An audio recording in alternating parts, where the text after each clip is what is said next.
اللہ کے رسول حضرت محمد مصطفیٰ صلی اللہ تعالیٰ علیہ وسلم بار بار امام حسین کو بلند کر کے دنیا کو یہ بتاتے تھے کہ یہ حسین مجھ سے ہے اور میں اس حسین سے۔ اے لوگو، اگر اس حسین پر کوئی مشکل وقت آ جائے اور یہ تم سے مدد طلب کرے تو اس کا ساتھ دینا، کیونکہ یہ جنت کے جوانوں کا سردار ہے، میرا خون ہے، میری اولاد ہے۔ لیکن افسوس، ابھی رسول اللہ کی رحلت کو تھوڑا وقت ہی گزرا تھا کہ کربلا کے میدانوں میں ایک طرف 9 لاکھ کا مجمع تھا اور دوسری طرف وہ حسین جس کو اللہ کے رسول اپنے کندھوں پر سوار کرتے تھے۔ امام حسین علیہ السلام اپنے نانا کی امت سے بار بار کہتے رہے کہ کیوں میرا راستہ روکا ہے؟ اے لوگوں، پہچانو، میں تمہارے نبی کا نواسہ ہوں۔ کیوں 3 دن سے میرے بچوں کو بھوکا پیاسا رکھا ہے؟ کیوں میرے عزیز و اقارب کو شہید کیا ہے؟ بتاؤ، کیا میں نے رسول اللہ کی شریعت میں ترمیم کی ہے؟ کسی انسان کا حق کھایا ہے؟ کسی انسان پر ظلم کیا ہے؟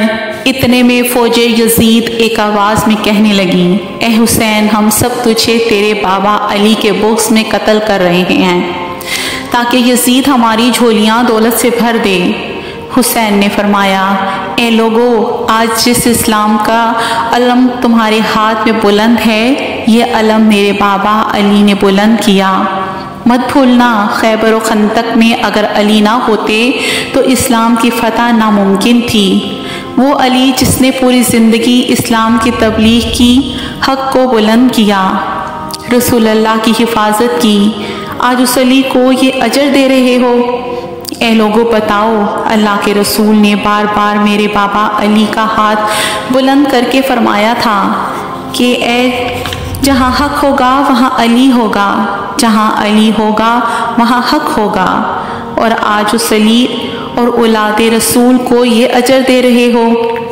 اتنے میں یزید کے فوج کے سپہ سالاروں نے دیکھا کہ کہیں فوج میں بغاوت نہ ہو جائے۔ اے شمر، کیا دیکھ رہے ہو؟ حملہ کرو۔ بس لاکھوں کی فوج نے رسول اللہ کے نواسے پر حملہ کیا۔ امام حسین علیہ السلام نے اللہ کا نام لیا اور ذوالفقار کو نیام سے نکالا۔ تاریخ گواہ ہے، ایک طرف لاکھوں کا مجمع اور ایک طرف 3 دن کا بھوکا پیاسا حسین ابن علی۔ زمین پر اس طرح کی جنگ پہلے کبھی نہیں دیکھی تھی کہ ایک تنہا انسان لاکھوں کے مجمع کو اس طرح سے زیناب کر رہا ہے کہ فوج لشکر واپس پلٹ کر بھاگنے لگی۔ حضرت امام حسین فوج یزید سے مخاطب ہو کر فرماتے ہیں، آؤ 3 دن کے پیاسے کی جنگ دیکھو، جس کا جوان بھائی مارا گیا، جس کے جوان بیٹے کو نظروں کے سامنے قتل کیا گیا، جس نے اپنے ہی ہاتھوں سے اپنے بچے کی قبر بنائی۔ امام حسین علیہ السلام شیر کی طرح یزید سے لڑ رہے تھے۔ اتنے میں آواز غائب آتی ہے، اے حسین، تیرا اللہ تجھ سے راضی ہو۔ بس اس صدا کا سننا تھا۔ امام حسین علیہ السلام نے اپنی ذوالفقار کو تھام لیا۔ اتنے میں عمر بن سعد کہتا ہے، شمر، کیا دیکھ رہے ہو؟ یہ علی کا شیر ہے، اس کو مات دینا ناممکن ہے، جاؤ خیموں کو آگ لگا دو۔ بس کچھ ظالموں نے بیبیوں کے خیموں کو آگ لگا دی اور کچھ امام حسین علیہ السلام کو تیر مارنے لگے۔ امام حسین علیہ السلام اپنی بیبیوں کے خیموں کی طرف بڑھتے ہیں، کبھی فوج کی طرف جاتے ہیں۔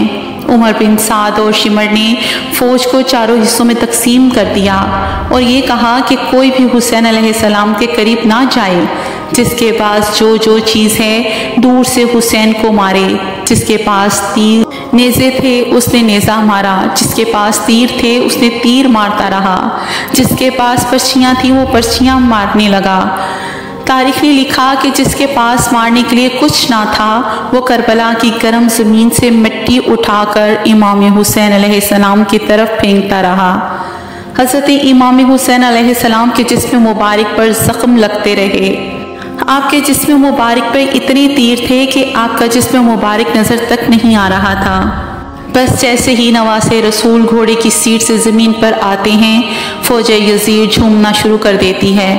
لیکن اتنے میں وہ گھوڑا جس پر آپ سواری کیا کرتے تھے حضرت امام حسین علیہ السلام کے چاروں طرف گھومنا شروع کر دیتا ہے تاکہ ان تیروں سے اپنے آقا حسین علیہ السلام کو بچا لے۔ وہ گھوڑا دوڑ ہی رہا تھا، اتنے میں عمر بن سعد نے کہا، اے لوگو رکو، میں نے اپنی آنکھوں سے دیکھا تھا اس گھوڑے پہ اللہ کے رسول سواری کیا کرتے تھے، کہیں تیر اس گھوڑے کو نہ لگے، اور یوں تیروں کو چلانا بند کیا گیا۔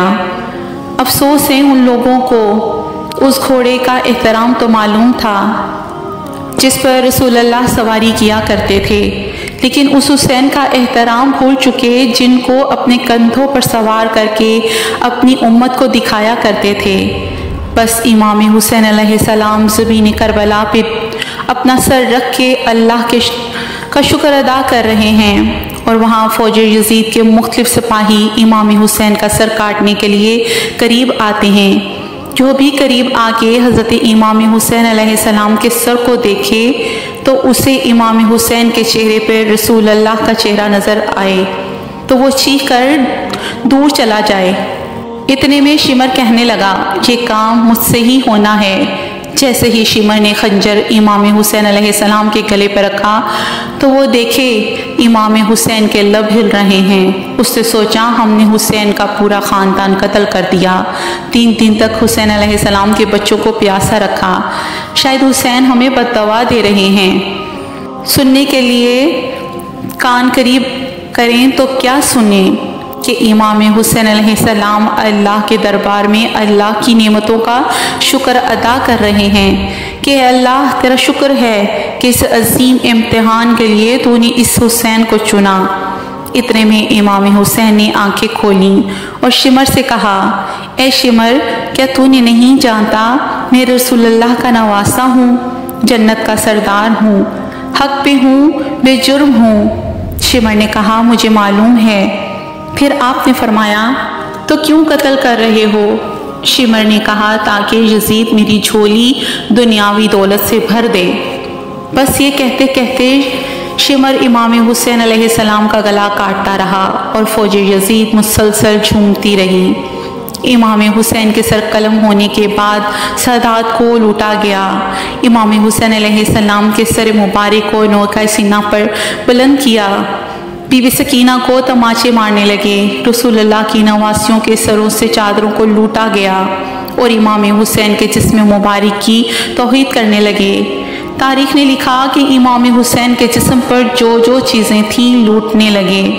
اتنے میں ایک شخص امام حسین کے جسم کے قریب آیا۔ امام حسین کے ہاتھ میں ایک انگوٹھی پہنی تھی، اتارنے کی کوشش کی، نہ اتری، وہ انگلی کاٹ کے انگوٹھی لے گیا۔ آپ کے جسم مبارک کو رسیوں سے باندھ کر کربلا کی زمین پر ادھر سے ادھر پھرایا گیا۔ اتنے میں عمر بن سعد نے کہا، اے شمر، حسین اور اس کے ساتھیوں کی لاشا کو وہ حشر کرتے ہیں کہ رہتی دنیا تک کوئی بھی یزید کے خلاف آواز نہ اٹھائے۔ سب کے جسم سے سروں کو کاٹ لو اور سب کے لاشوں کو پامال کر دو۔